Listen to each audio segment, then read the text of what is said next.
അള്ളാന്റെ റസൂല് പറഞ്ഞതെന്തെന്നറിയോ? കബറടക്കിയിട്ട് നീ പെട്ടെന്ന് ഓടല്ലേ.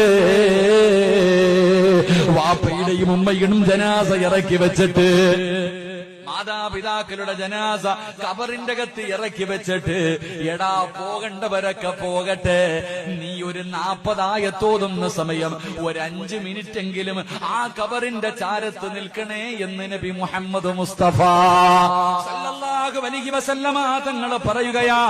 വെറുതെയല്ലടാ നിൽക്കാൻ പറഞ്ഞത്, ആ നിൽക്കുന്നതിലൊരു കാരണമുണ്ട്. മുത്തുനബി പറഞ്ഞത് എന്തെന്നറിയോ? കബറിന്റെ അകത്ത് കിടക്കുന്ന മനുഷ്യനറിയാ ഓരോ മനുഷ്യനും പോകുന്നത്.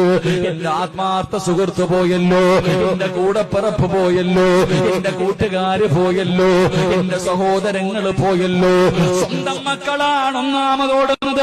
വാപ്പയെ കബറടക്കിയറ്റ് മക്കൾ ഇങ്ങനെ ഓടുമ്പോ കബറിന്റെ അകത്ത് കിടക്കുന്ന വാപ്പ ചിന്തിക്കുന്നു, അല്ലാ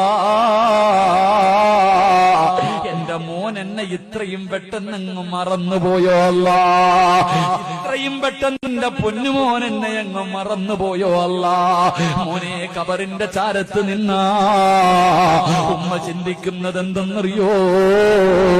ആര് പോയാലെന്താ, ആരൊക്കെ പോയാൽ എനിക്കൊന്നുമില്ല, എന്റെ പൊന്നുമോൻ പോയില്ലല്ലോ, എന്റെ പൊന്നാര മകൻ പോയില്ലല്ലോ.